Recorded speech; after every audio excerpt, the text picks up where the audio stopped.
Et yo les potes, c'est Teltech. Petite présentation de la chaîne et du Discord du frérot Ayagirik. D'ailleurs, n'hésitez pas à vous abonner à sa chaîne Twitch, Ayagirik TV. Et en tout cas, voici son Discord. N'hésitez pas à le rejoindre, les gars. Vous avez plusieurs salons, les gars. Vous avez des salons vocaux, textuels. Petite présentation de la chaîne au passage. Voilà, on a pris quelques abonnés depuis qu'on a commencé il y a 2 ans. Mais la chaîne a 13 ans officiellement. Du coup, ça a bien marché pour ce leveling. N'hésitez pas à glisser un petit like, un petit commentaire. Et puis voilà, on propose différentes playlists, petits jeux solo. Et je vous dis... Et yo les potes, c'est Teltech. Petite vidéo spéciale présentation de mon nouvel écran Asus ROG PG32 UCDM, compatible G-Sync. Vous voyez, la bordure est vraiment très très fine de l'écran. On peut voir derrière le refroidissement. Je sais pas si on le voit bien. Le refroidissement passif. Ce qui évite le problème du Alienware.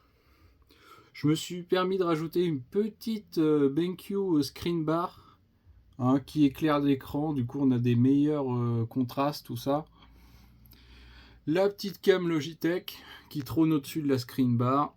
Et voilà, on est sur le bureau Asus Tech, voilà, PG32 UCDM.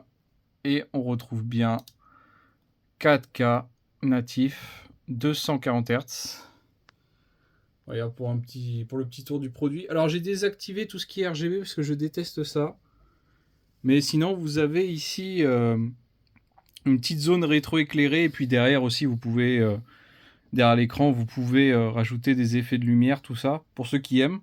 Alors, le seul point négatif de l'écran, c'est ce pied dégueulasse. Alors, faut que les constructeurs arrêtent de faire des pieds comme ça, hein, parce que ça dépasse de partout. Bon, Nvidia G-Sync, les gars, hein, pour ceux qui utilisent la techno. Ensuite, vous avez un port USB-C ici, enfin ou ici, je sais plus. Le problème avec ce port USB-C, c'est qu'il y a un TDP entre 90 watts et 65 watts. Le problème, c'est que si vous mettez le TDP à 90 watts, votre écran perd de la luminosité en fait. Du coup, il vaut mieux le laisser à 65. Alors c'est marqué dans la notice constructeur, mais pour ceux qui ne l'ont pas lu, les gars, je vous avertis, voilà. Et en tout cas, on va passer sur le bureau pour vous en dire plus. On poursuit entre guillemets notre review de mon nouveau moniteur que vous avez déjà apprécié. En gros, toutes mes vidéos sur le leveling, c'est sur ce moniteur. Donc, on est bien... de toute façon, je l'ai montré dans la petite vidéo de tout à l'heure que j'ai fait avec mon téléphone sur l'extérieur du PC. On est sur du 4K 240 Hz, donc forcément ça demande soit une grosse carte, soit des compromis in-game. J'ai la grosse carte, la 4080 Super, mais j'ai quand même les compromis in-game, je vais vous expliquer pourquoi. Comme j'ai un mono PC pour tout ce qui est record, streaming, forcément ça demande des ressources, et mon PC en pâtit forcément, hein. Donc voilà. On peut voir là, voilà, une petite... si on regarde vite fait, une petite vidéo. Je sais pas moi... 4K. Je sais pas, il y a sûrement un truc... elle est connue celle-là. On va dire celle-là par exemple. On va enlever le son, bien évidemment. On va juste mettre un court extrait, hein, pour parler un peu des stats de l'écran. Bon, bien sûr, on est sur YouTube, c'est une vidéo compressée, les gars. Bien sûr, ça ne reflète pas la qualité de l'écran, mais c'est juste pour que vous voyez un peu les couleurs, tout ça. Alors, on est sur du DCI-P3 quand même, couvert à 98% pour ceux qui ne connaissent pas le DCI-P3. C'est le format Apple pour tout ce qui est couleur, couverture du Delta. Enfin, ça parlera plus à ceux qui font de l'étalonnage, des choses pro dans le montage, tout ça. Donc vous pouvez vous servir à la fois de cet écran pour du pro et pour du gaming. Dans mon cas, ce sera plus du gaming forcément. On peut voir, c'est une folie la qualité de cet écran. Alors, ce que j'ai bien aimé, c'est clairement l'OSD. L'OSD de l'écran, c'est-à-dire les menus des réglages, ça reste classique, mais l'interface est claire à lire en gros. Ça, j'aime bien. On peut se déplacer avec une molette au centre de l'écran. Il y a 2 petits boutons cliquables pour allumer et éteindre l'écran. Bon, jusque-là, classique. Les câbles, c'est des câbles normaux. HDMI, DisplayPort, HDMI 2.1, DisplayPort 1.4 avec DSC pour la compression. On a de l'USB-C. Alors, petit aparté, voilà, je l'ai expliqué tout à l'heure. L'USB-C, il faut le laisser en 65 watts pour la recharge rapide ou le DisplayPort si vous alimentez un écran. Parce que si vous le mettez en 90 watts, vous allez perdre de la luminosité globale au niveau de l'écran. Donc ça, c'est important à savoir. Beaucoup n'ont pas lu la notice. Moi, je l'ai lu, par exemple. Et voilà. Qu'est-ce que je pourrais dire d'autre de l'écran ?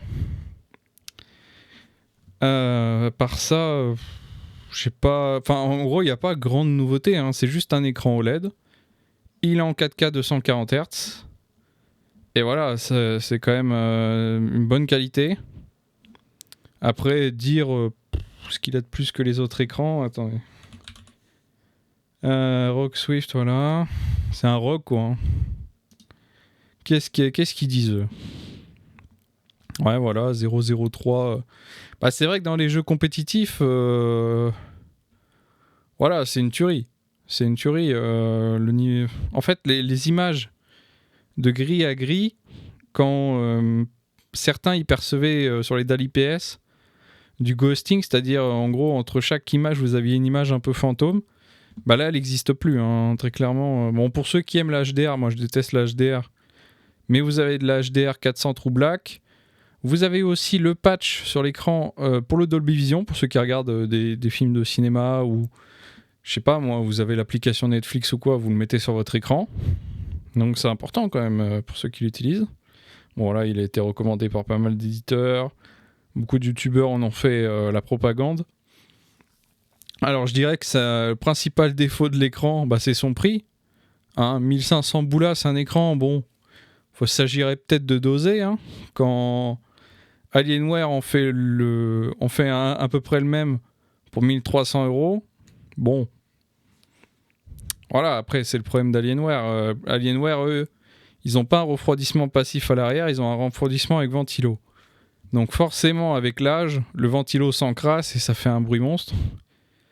Mais bon, le problème d'ici, c'est que même s'il est passif, le refroidissement, un jour, faudra le changer. Et à mon avis, ça ne change pas et ton écran, il est mort. Hein. Donc je sais pas comment ils peuvent faire avec ça. Alors c'est du DTAE inférieur à 2. Donc pour ceux qui font de la colorimétrie, ça leur parlera hein, forcément. 99% du DCI-P3, c'est une dinguerie. Luminosité uniforme, alors ça c'est pas mal, c'est une option activée dans l'OSD. En gros, ici je suis sur mon petit menu téléchargement. La fenêtre, vous avez une option pour qu'en gros la fenêtre soit éclairée plus que l'écran au global. J'aime bien cette option, c'est sympa. Après, je vois pas trop ce que ça pourrait apporter de plus. La dalle est QD OLED, ça c'est important. Donc forcément, traitement Samsung. Vous avez des meilleurs contrastes, forcément. Donc forcément, vous êtes plus immergé. Voilà, c'est un peu moins... ça... Disons que si chez vous, il y a beaucoup de lumière, c'est moins la merde. On va dire ça. Parce que l'OLED, hein, forcément, si vous avez une pièce lumineuse, c'est mort. Hein. Vous allez avoir des reflets, c'est même pas la peine. Autant prendre de l'IPS. Hein. Je vous le dis tout de suite. Alors bien sûr, vous avez tout ce qui est de la maintenance par rapport à l'OLED. Luminosité des logos. Le fait que l'écran bouge quand vous ne jouez pas devant. Le pixel cleaning, que vous avez souvent un message pop-up qui apparaît pour nettoyer les pixels de l'écran. Pour éviter de faire des images fantômes. Voilà ce qu'on parlait. Avec la luminosité, c'est soit vous éclairez tout l'écran, soit vous éclairez juste la fenêtre que vous utilisez. Voilà, on a l'image de l'OSD hein, qui est vraiment très clean, très propre. Franchement, les polices d'écriture, moi je fais très attention à ça. que ça soit bien clair quand on navigue dans les menus. Format, pour ceux qui jouent e-sport, vous avez la disponibilité de remettre en 24 pouces.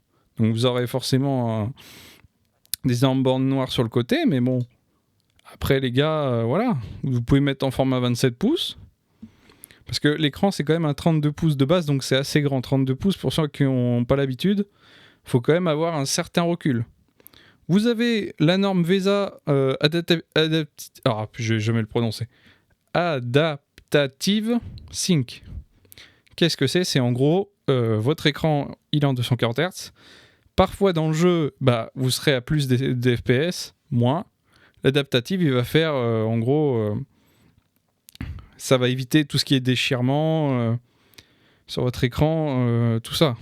Donc c'est pas mal pour ceux qui ont des pertes d'FPS, tout ça. Vous voyez, voilà, c'est marqué là, en gros. Vous voyez, vous pouvez avoir des problèmes de déchirement au niveau du bras, ça décale votre perso. Donc c'est pas top. Donc voilà. Alors voilà, pour ceux qui voulaient l'arrière, ça ressemble à peu près à ça. Bon, le pied est vraiment très bien, mais c'est en dessous. Les pieds au sol sont merdiques. Je n'ai jamais vu un pied aussi dégueulasse. C'est nul à chier. Voilà, le côté RGB. Alors voilà, Asus ROG, ça fait un petit moment qu'ils le développent. Je sais pas trop comment, on va appeler ça un hologramme. Hein, voilà, ils combinent des petits pixels lumineux. Et derrière, vous pouvez afficher le logo de la marque, tout ça. Alors après, je saurais pas vous dire plus que ça. Hein. Moi, je suis pas fan de ça. Alors le sans bordure, voilà, vous avez une petite bande noire quand même sur le côté. Donc on perd forcément un peu d'écran. Mais c'est tellement fin que c'est négligeable, on s'en rend pas compte en fait. Shadow Boost, pas utilisé, ça a l'air ignoble. Game Plus, pas utilisé non plus. Game Visuel non plus. En fait, toutes ces technologies-là, j'utilise pas. Filtre lumière bleue, c'est pas mal le soir quand vous jouez tard. Ça évite que vous deveniez aveugle. Hein. Après, moi j'ai des lunettes, donc ça va. Je l'ai directement dans les lunettes. Vous avez de l'USB-C, de l'USB normal. Bon, voilà, il y a un peu de tout. Hein. Puis ergonomique. Vous pouvez incliner l'écran en hauteur. Voilà. Après, vous pouvez pas trop le bouger non plus. Hein. Si vraiment vous voulez un truc optimal, vous mettez un pied sur votre bureau et vous le déplacez comme ça, quoi. Hein. On va pas se... 1100, 1200 ? Ça m'étonnerait. Ah oui, c'est le petit frère.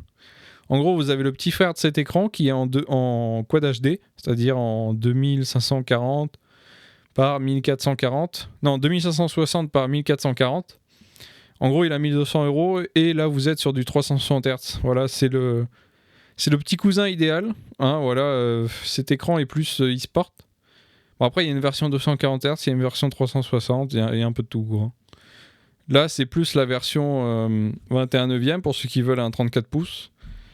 Et là, vous avez la version énorme, l'équivalent du OLED G9 Samsung, en 49 pouces, 144 Hz. En fait, c'est deux écrans Quad HD combinés en un, quoi. Donc, vous n'avez pas le problème du format. Par exemple, vous pouvez couper votre écran, là, au milieu, logiciellement. À gauche, vous jouez, et à droite, vous avez le Discord. Enfin, vous avez une autre fenêtre, quoi. Voilà. Pour ceux qui ont, je sais pas, d'autres questions sur l'écran, tout ça, n'hésitez pas en commentaire si vous voulez rajouter des choses. Petit like, petit commentaire, ça me fera grave plaisir, les gars. Petit abonnement. Et en tout cas, si des vidéos comme ça, présentation tech vous plaisent, je serais peut-être, si j'ai plus de 100 likes sur la vidéo, je ferai une vidéo complète pour présenter mon PC, le setup informatique. Et si j'ai 1000 abonnés un jour, je ferai un setup complet de ma salle de stream. Donc voilà, les gars. Tiens qu'à vous. Et je vous dis bye bye. Peace. Et yo les potes, c'est Teltech. Aujourd'hui, on se retrouve sur Solo Leveling, encore une fois, devant ce majestueux écran de connexion. Alors aussi, ça fera partie aussi d'une autre vidéo qui sera la présentation de mon écran Asus ROG. Donc là, c'est juste pour présenter un peu la qualité de l'écran pendant qu'on joue, voilà, à quoi ça ressemble un écran 4K 240 Hz. Et du coup, on présente aussi cet écran de connexion où Seojiwo est en vedette. Son arme est gagnable au 7ème jour. On a 3 tickets d'invocation, tickets noirs, 8 et 10 et 11e jour. Et le 14e jour, on a le skin de Seojiwo maillot de bain qui est offert, les gars. Quelle régalade, vive l'été sur Solo Leveling. Et en attendant, on va faire un petit combat. Petit combat, histoire de montrer in-game à quoi ça ressemble du 240 Hz. De toute façon, tout le monde sait à quoi ça ressemble à peu près. Mais en gros, du 4K 240 Hz en OLED, c'est quand même quelque chose. Hein. Après, ce sera peut-être pas représentatif de la qualité de l'écran, mais vous verrez quand même que c'est assez propre. Même si c'est sur du contenu record où c'est pas forcément les mêmes couleurs, vous aurez une petite idée en gros si vous devez investir dans cet écran ou pas. De toute façon, je doute que beaucoup de gens aient les moyens de s'acheter cet écran. Déjà que j'ai galéré comme un chien pour l'acheter, j'ai dû vendre mon âme. Parce que moi on me l'a pas offert. Hein. C'est pas Asus ROG qui sont venus en mode bah, venez, on va vous prêter l'écran ou vous le donner. Hein. Non, non. Moi je l'ai bien payé comme un chien. Voilà. On va rétablir la vérité. Parce que beaucoup font l'apologie de cet écran, mais c'est vraiment pas un écran grand public, les gars. C'est le contraire du grand public. Hein. Là, c'est vraiment... C'est très niche. Hein. Il y aura, s'il y a plus de... Je sais pas, moi... Quelques milliers de personnes qui l'ont dans le monde... Voilà. Alors, on va essayer de trouver un petit niveau sympa. Mince. Tac.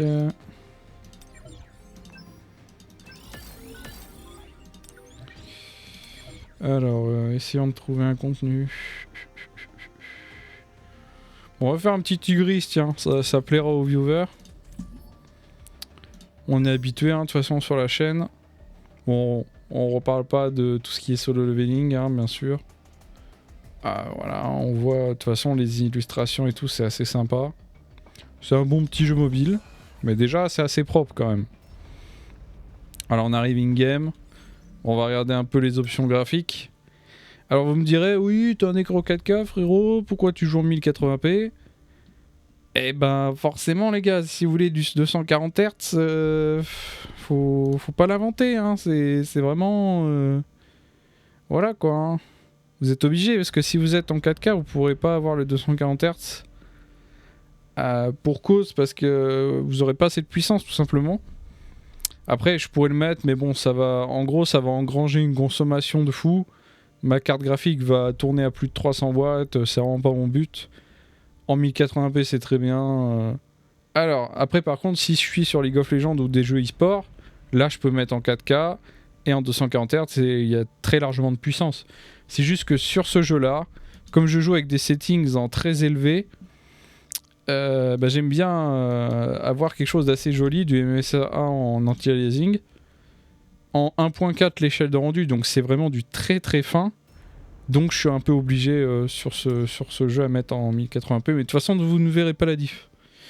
Je vais retravailler le contenu au montage et vous ne verrez pas la diff. Donc voilà, là on a un mouvement d'épée qui est très fluide. Je peux direct anticiper tout ce qui est par rapport au boss. Ça c'est une dinguerie. Hein. Mon micro qui vient de tomber en direct, let's go. Vous voyez là j'ai pu esquiver grâce à mon écran ROG. Non je rigole. Faut que j'arrête de faire cette blague parce que les gens vont vraiment me... Merde. Les gens vont vraiment me croire à force et... Attendez, je vais juste mettre pause parce que... J'ai ce satané micro qui ne tient plus en fait. Hein. Le bras est parti en live. Voilà. Donc là, attendez, je reviens. Et voilà, j'ai pu esquiver. Non mais là je vais pas y arriver. Ça commence... Tac. Je sais pas si ça... Ouais, ça va bien capter normalement.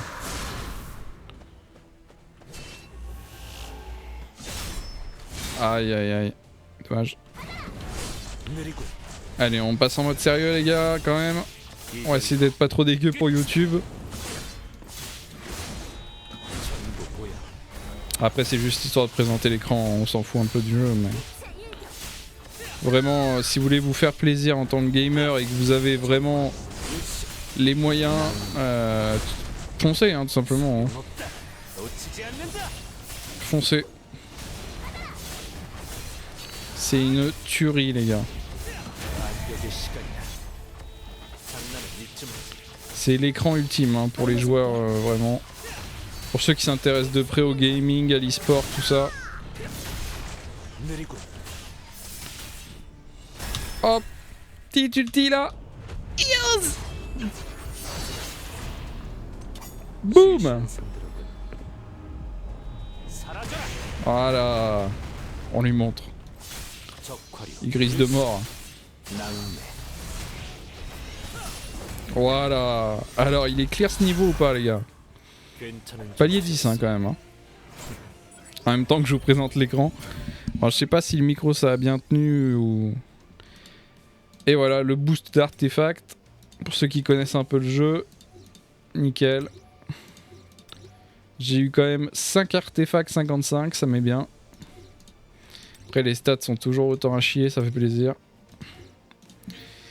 Ok, c'était ma petite présentation niveau gameplay, hein. J'espère que ça vous aura plu. Sur cette vidéo présentation du PG U 32 pouces. Et je vous dis, petit like, petit commentaire. On se dit à la prochaine. Petit abonnement. C'est nickel.